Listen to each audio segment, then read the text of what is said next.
আসসালামু আলাইকুম। যে পরিমাণে নাটক বাংলাদেশ ক্রিকেট শুরু করছে, এই পরিমাণ নাটক ব্যাচেলর পয়েন্টও করে না।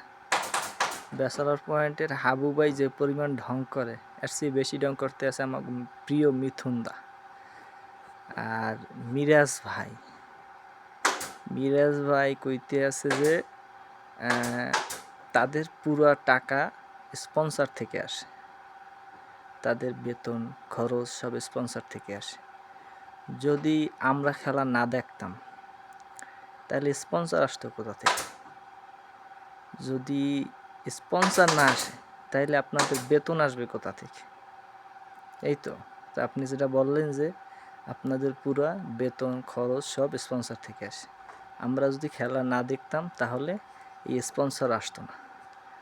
নেক্সট, মিরাজ ভাই বলে যে যে পরিমাণে দর্শকের গালি খায় তারপরও দর্শকের সাথে ছবি তোলে।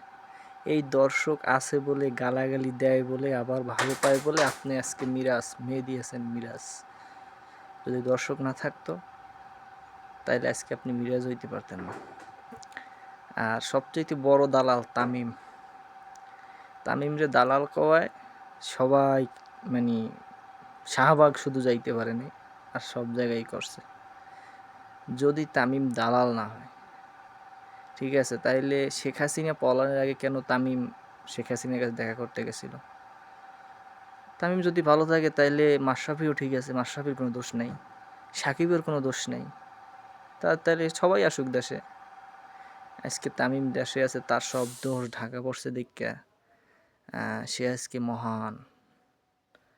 সে কয় ভাঙা হাত নিয়ে খেলাইছে, তো ভাঙা হাত নিয়ে খেলাইছে, ভাঙা হাত নিয়ে টাকা পায় নাই। মিরাজ ভাইয়ের ভাষ্য মতে সে তো টাকা পাইছে, স্পন্সর দিয়ে টাকা পাইছে। তো মাশরাফি কতবার পায় অস্ত্রোপচার করিয়া ক্রিকেট খেলাই নাই, তার অবদান কই? এগুলাই ঠিক আছে। আজকে ক্রিকেটাররা আছে দর্শকের জন্য, সমর্থকের জন্য। আজকে সমর্থকরা না থাকতো ক্রিকেট থাকতো না। এমনিতেও ক্রিকেট দেখা বাদ দিয়ে দিছি, কারণ ফুটবল আমাদের দেশে তাজা হয়েছে। আমাদের দেশে এখন ফুটবলের সমর্থক বেশি, যার কারণে এমনিতেও ক্রিকেট ধ্বংস, হয়তো বিলুপ্তির পথে। ফুটবল যখন রেগুলার হয়ে যাবে, এখন তো রেগুলার না, যখন রেগুলার হয়ে যাবে ক্রিকেট এমনিতেই বিলুপ্ত হয়ে যাবে। তখনই মেহেদী হাসান মিরাজ, লর্ড শান্ত, তারপরে আমাদের মিঠুন দা এদের কোনো খানা থাকবে না, আর এমনিতেও বিলুপ্ত। আর মিঠুনদা যে পরিমাণে ভাবসাব নিতে আছে, মনে হয় পুরো দেশের মুখ সে একলাই উজ্জ্বল করছে। আরে ভাই, যার হাইয়েস্ট স্কোর ৭৩, সে আর কত দূর উজ্জ্বল করতে পারে? যাই হোক, ক্রিকেট দেখা এমনি তো বাদ দিয়ে দিছি।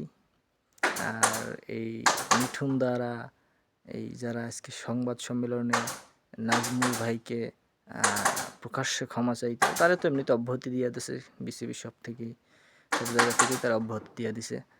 তো তাতে তেমন কিছু হবে না। তো একটা জিনিস ভালো লাগছে যে এখন আন্দোলন করলেই অধিকার আদায় হয়ে যায়। এখানে উচিত ছিল ওরা যখন আন্দোলন করছে, ওরা যখন সংবাদ সম্মেলন করছে, খেলতে যাবে না, বিপিএল বয়কট করছে, তখন উচিত ছিল সবাই টাকা কেউ না দিয়ে সব করে ঘের দিয়ে লাত্তি দিয়ে বের করে দেওয়া উচিত, যা তো খেলা লাগবে না, এরকম করা উচিত ছিল। তা তো করে না বিসিবি। ভালো, হ্যাঁ, ভালো থাকবেন। আল্লাহ হাফেজ।